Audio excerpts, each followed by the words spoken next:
अस्सलाम वालेकुम जी। लंदन से गुड आफ्टरनून। क्या हाल है आपके? खैरियत से हैं? तो फिर हमजा शहबाज ने फाइनली हल्फ उठा लिया। क्या गुजर रही होगी परवेज़ इलाही पे, चौधरी परवेज़ इलाही पे, और हो गया कि क्या अरूज और क्या जवाल। अब उन्हें तैयारी करनी चाहिए। चौधरी परवेज़ इलाही को जो हरकतें उन्होंने की हैं उसका जवाब उनको मिलेगा। और हमजा शहबाज पे अब किसी तरह का कोई अखलाकी प्रेशर भी नहीं रह गया कि वो माजी के किसी ताल्लुक़ का ख्याल रखे या ध्यान रखे। ये अलग बात है कि इनकी अभी अपीज़मेंट की एक पॉलिसी होगी, जो कोई अनसर्टेनिटी पहले ही बहुत है तो बिला वजह, लेकिन ये हिसाब चौधरी परवेज़ इलाही को और उनके साथियों को देना होगा। ये मैं आपको बता देता हूँ। आगे चलें। मरियम नवाज़ वो आई अपने भाई के साथ, और यानी बहुत ग्रेस, बहुत वक़ार से उन्होंने उस महफिल में शिरकत की, और भाई को वो पकड़ा के हल्फ यानी उन्होंने उठाया और ख़ुद वो वापस चली गई। और जो एक वर्किंग पैटर्न अब हमें समझ आ रहा है वो ये है कि एडमिनिस्ट्रेशन जो है वो हमजा शहबाज ने देखनी है, पार्टी के को मामलात देखेंगे, लेकिन पॉलिटिक्स अब मरियम नवाज़ ने करनी है। क्योंकि देखिए इलेक्शन मोड में तो अब हम आ चुके हैं, और मरियम नवाज़ ने ये साबित कर दिया। मसलन अभी आप देखें ना कि वो बाकी तो नून लीग मतलब उस तरह से फारिग है, क्योंकि नवाज शरीफ यहाँ है। अब नवाज शरीफ की गैर मौजूदगी में पाकिस्तान में नून लीग में अगर फ्रंट फुट यानी सामने आकर खेलना, वो तो आपने दो अभी देखे हैं जलसे लाहौर के, और आगे भी प्लान यही है कि ये अब रैलीज़ में आप इनको देखेंगे, पूरा एक्टिव देखेंगे। ये कहना गलत नहीं होगा कि मरियम नवाज़ जो है ये नून लीग की, आप ये समझे, लेडी डायना है। यानी लेडी डायना यानी जब आप यानी हमारी नस्ल उनसे वाकिफ़ है उनके। अब यहाँ पे जब वो थी इंग्लैंड में, वो ज़ाहिर स्केल बिल्कुल और था, मुख्तलिफ था शाही ख़ानदान का, लेकिन एडमिनिस्ट्रेटिवली तो कुछ भी नहीं था लेडी डायना के पास। और टेक्निकली जो थ्रोन था वो उनके हस्बैंड का था, चार्ल्स का।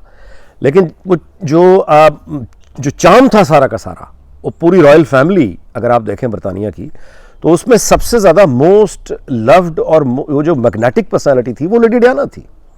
Similarly for Noon league in that, मतलब है कहना चाहिए मतलब है लेवल हमारे पॉलिटिकल लैंडस्केप में, विच इज़ ऑब्वियसली बहुत टू स्मॉल जहाँ तक इंग्लैंड का आप कंपेयर करें, बट एक्चुअली नून लीग की लेडी डायना है ये कि एडमिनिस्ट्रेटिव जो पावर्स हैं वो ज़ाहिर है हमजा और शहबाज, मियाँ शहबाज के पास होंगी। इक़्तिदार कायद नवाज शरीफ हैं, लेकिन जो मैग्नेट है इस पूरी फैमिली का वो मरियम नवाज़ है। और ये मैं आपसे गुजारिश जैसे मैं पहले कर रहा हूँ कि ये अब आप इनको इन एक्शन देखेंगे, यानी ये पॉलिटिकल नैरेटिव बिल्डअप करती चली जाएंगी, क्योंकि इलेक्शन का तो हम भाई उसमें अब आ चुके हैं, वेदर वी लाइक इट और नॉट, लेकिन बहुत जल्दी नहीं यार। थोड़ी सी ना, मतलब मैं आपसे गुजारिश करूँ, अनसर्टेनिटी अपनी जगह है, और बड़े बड़े मजबूत लोग भी जो हैं वो यानी अपने इंतशार का शिकार हो जाते हैं कि क्या होने जा रहा है। लेकिन एक होता है शोर शराबा, एक होते हैं हार्ड फैक्ट्स जो आपके सामने तब्दीलियाँ आ रही होती हैं। अच्छा, वो जो तब्दीलियाँ लाने वाले लोग होते हैं, ये तब्दीलियाँ जब जहाँ पे आ रही होती हैं, वो संजीदा फोरम जो है वो हर वक्त बोलते नहीं हैं, वो हर वक्त बता नहीं रहे होते कि हम ये करने जा रहे हैं, ये करने जा रहे हैं, ठीक है। वो उनके किए हुए काम बोल रहे होते हैं। अब मैं आपको ये मिसाल इसलिए दे रहा हूँ कि अगर देखिए इस कैबिनेट में पहली बात तो ये कि शहबाज शरीफ का ये चैनल, इस चैलेंज को एक्सेप्ट कर लेना, ठीक है। यानी एक मखलूत हुकूमत, और फिर वो मैंने पहले बताया पुलिस और आता है कि एक कोलिशन गवर्नमेंट को वो चलाना है, स्टैब्लिशमेंट को भी ठीक रखना है, इकॉनमी भी सही रखनी है, और ज़ाहिर है नवाज शरीफ की क़यादत भी है। तो ये बहुत सारी अपोजिंग फोर्सेस को इकट्ठे लेकर चलना मजाक नहीं होगा। लेकिन we wish him best of luck Shehbaz Sharif. Bilawal Bhutto देखिए फॉरेन मिनिस्टर बने हैं। आसिफ जरदारी बहुत यानी गहरी आप यूँ कहें कि नज़र भी रखते हैं, और उनकी जो पॉलिटिक्स है वो तो बड़े बड़ों ने मान ली है।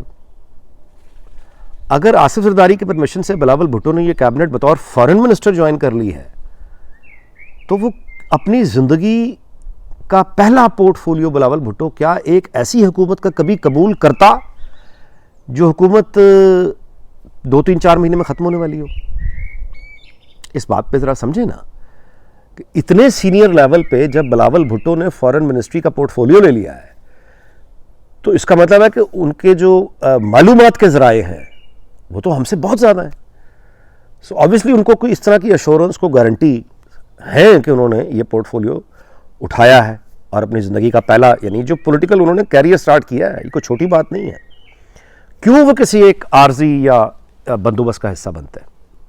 सो ये जो चीज़ें हैं ये हमें बता रही हैं कि ये इट्स नॉट लाइक। अच्छा, अब पीटीआई के उसकी तरफ आएँ, और एक बात जो मैं आपसे बाद में उसकी गुजारिश करूँगा चले, लेकिन पहले पीटीआई का जो है ये चांद रात के बारे में ऐलान या मई में लॉन्ग मार्च का ऐलान, ये सारी की सारी प्लानिंग पीटीआई की ये है कि पीटीआई एक ऐसा सड़कों पर वो एक यानी फसाद बर्पा कर दे और इतने अटैक करे फ्रंट से जीएचक्यू पर। ये सारा का सारा बिल्डअप जो है बुनियादी तौर पे पीटीआई का तसव्वुर और ख्याल ये है कि ये जनरल कमर जावेद बाजवा वो इनके प्रेशर में आके रिज़ाइन कर जाए। ये ख्वाहिश है मासूम, यानी पीटीआई की मासूम ख्वाहिश ये है कि जनरल बाजवा रिज़ाइन कर जाए इनके दबाव में आके 31 मई से पहले मई के महीने में चले जाएं जनरल बाजवा, जिसके बाद इनके ख्वाबों का राजा किसी ना किसी तरह वो घोड़े पे बैठ के आए और फ़ौज सारी की सारी उसको सलूट कर दे और उसके बाद वही दौर शुरू हो जाए। और उसके बाद ये जो आप मुख्तलिफ पेड एक्टर्स के जिनको पैसे दे के ये ट्वीट करवाते हैं और पैसे दे के सोशल कैंपेन जो पीटीआई करवाती है, ये उसमें आप देखें ना ख्वाहिशात के इजहार क्या हो रहे हैं कि जिन्होंने गलती की है बस अब अपनी गलती ठीक कर लें, हम तो माफ़ कर ही देंगे आपको, चले चले बस अब अपनी गलती ठीक करें। मतलब ये है कि बाजवा साहब घर चले जाएं रिज़ाइन दे के और बाकी फ़ौज इकट्ठी होकर इनके पसंदीदा अफसर को सफ़ेद घोड़े पे बिठा के ले आए और वो आने के बाद फिर सारे इलेक्शन कमीशन और असम्बली मैनेज करके तमाम अपोजिशन को फेंक दे जैसे पहले किया था, और उसके बाद एक इलेक्शन हो जिसमें गारंटी हो कि इमरान खान 2/3 मेजॉरिटी लेकर आ जाए और उसके बाद पाकिस्तान पर ये डुओ ये जो है एक लाजवाल और एक लाजवाब जोड़ा ये हुकूमत करता रहा अगले 10-20 साल तक। अब आप अंदाज़ा लगा सकते हैं कितनी फ्लॉड, यानी ये किस दुनिया में बैठ के इस तरह की पॉलिसीज़ बनती हैं, ये कहाँ रहते हैं ये खान साहब।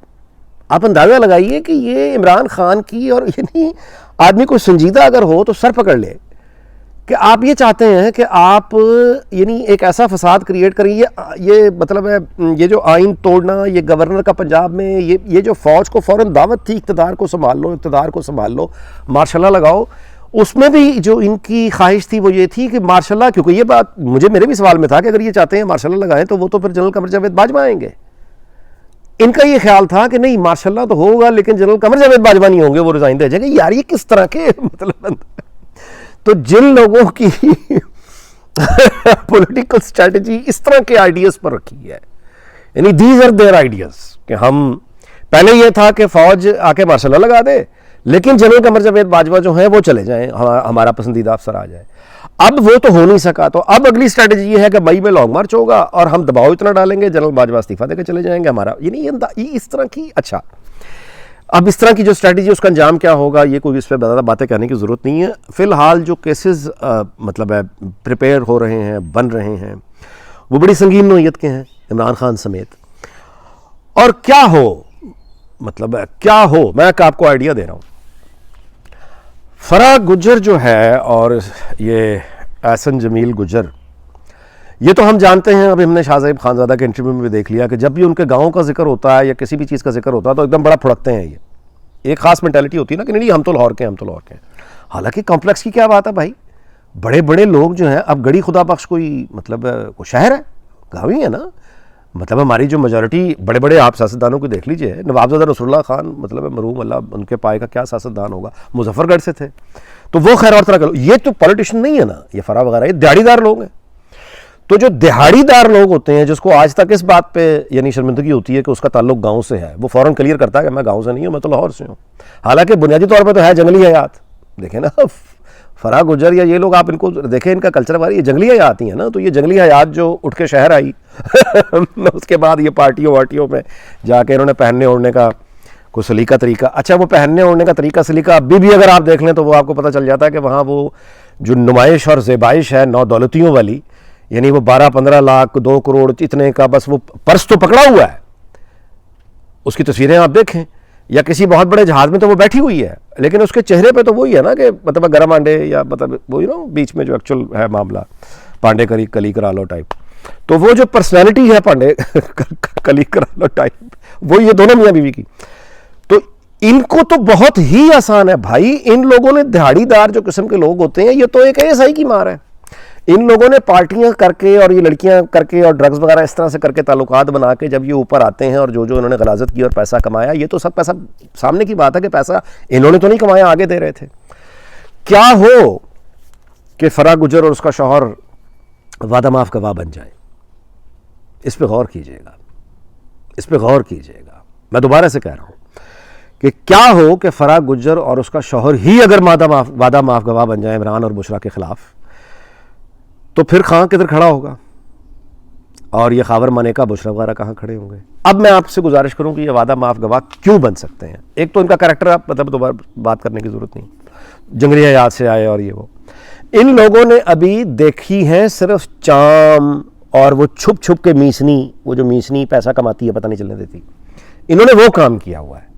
ये जो फुल फ्लैज मेगा लेवल पे इन्हें गालियां पड़ रही हैं ना, यानी जियो पे आ जाना और फिर ये सारे मीडिया में पूरी एक यानी मेन जो आप कहिए थ्रस्ट है, जो बुनियादी कौमी धारा है गुफ्तगू का, बहस का, वो ये उसके सामने आ गए हैं। एक तरह के फायरिंग स्क्वाड आप यूँ समझ लें कि वो जो गॉसिप स्क्वाड या न्यूज़ स्क्वाड के सामने इनकी ऐसी की तैसी फिर रही है इस वक्त, इनको जूते फिर रहे हैं। इनको आदत नहीं, इनके असाब नहीं है कि ये इतना बोझ सह सके। ये हमेशा के लिए पाकिस्तान से बाहर भी नहीं रह सकते। ऐसे लोगों का तो बिल्कुल, ये पाकिस्तान से बाहर कहाँ रहेंगे, इनको तो बात करने के लिए कोई नहीं मिलेगा। जो कल्चरल लेवल इस तरह के लोगों का होता है, ये पाकिस्तान में खुश रह सकते हैं, पाकिस्तान से बाहर कहाँ, इनको तो कोई ये मतलब किससे ये बात करें। मेरी बात आप समझ रहे हैं। पैसा अकेला ये बड़े बड़े घर अगर बना भी लेगा अमेरिका में, तो इसको मिलने कौन आएगा, इस तरह के लोग ही होंगे ना, तो वो उनकी तादाद कम है। तो ये पाकिस्तान आने के लिए, हर वापस आने के लिए ये वादा माफ गवाही पर आराम से राजी हो जाएंगे। आराम से तो मतलब इतना नहीं कि आराम से, लेकिन इन पे अगर टाइम लगाया जाए तो ये दोनों मियाँ बीवी वादा माफ गवाह बनेंगे पाकिस्तान वापस आने के लिए। पैसा जाहिर है जो उनके पास है उसको ये बचाना चाहेंगे। मुमकिन है किसी तरह की कोई उस वादा माफ़ी गवाही डील में कोई सेटलमेंट कर लेंगे कि इतना पैसा वापस कर देते हैं, इतना पैसा हमारे पास रहने दो, और बाकी ये इमरान खान पे और उस पर डाल दें। अगर ये हो जाए तो ये जो जनरल बाजवा से इस्तीफ़ा चाहते हैं कि वो निकलवाने के लिए कि वो जनरल बाजवा इस्तीफ़ा दे दे, तो ये कहाँ खड़े होंगे। वीडियो की तो अभी से एक शोर मचना शुरू हो गया, खान साहब ने खुद ही कह दिया मेरी वीडियो आ रही है, मेरी वीडियो आ रही है। तो ये इतने ज़्यादा ऑप्शंस हैं। उस तरफ से एक यानी करैक्टर जो है वो सामने आएगा, उस तरफ से वहाँ पे वादा माफ गवाहों की लाइनें और कतारें जो है वो मौजूद होंगी। इसने क्या इस्तीफ़ा दिलवाना, ये तो अब अपनी आज़ादी की फ़िक्र करे कि इसने बचना है या नहीं बचना, जो कि बचता बिल्कुल मुझे नज़र नहीं आता। वीलॉग फिर लंबा हो गया, इंशाल्लाह अगले वीलॉग में मुलाकात होगी। अल्लाह ताला खैर रखे, स्टेबिलिटी रखे और पाकिस्तान को भी शाद और आबाद रखे, और अल्लाह ताला पाकिस्तान का डिसिप्लिन यानी जो फ़ौज का डिसिप्लिन कायम रखे, और ऑर्डर चलता रहना चाहिए, ऑर्डर चलता रहना चाहिए। अल्लाह ताला पाकिस्तान को शाद और आबाद रखे, पूरी दुनिया को, बरतानिया, अमेरिका, जापान सबको खुशहाल रखे। आपसे फिर मुलाकात होगी, अपना ख्याल रखिएगा। अल्लाह हाफ़िज़।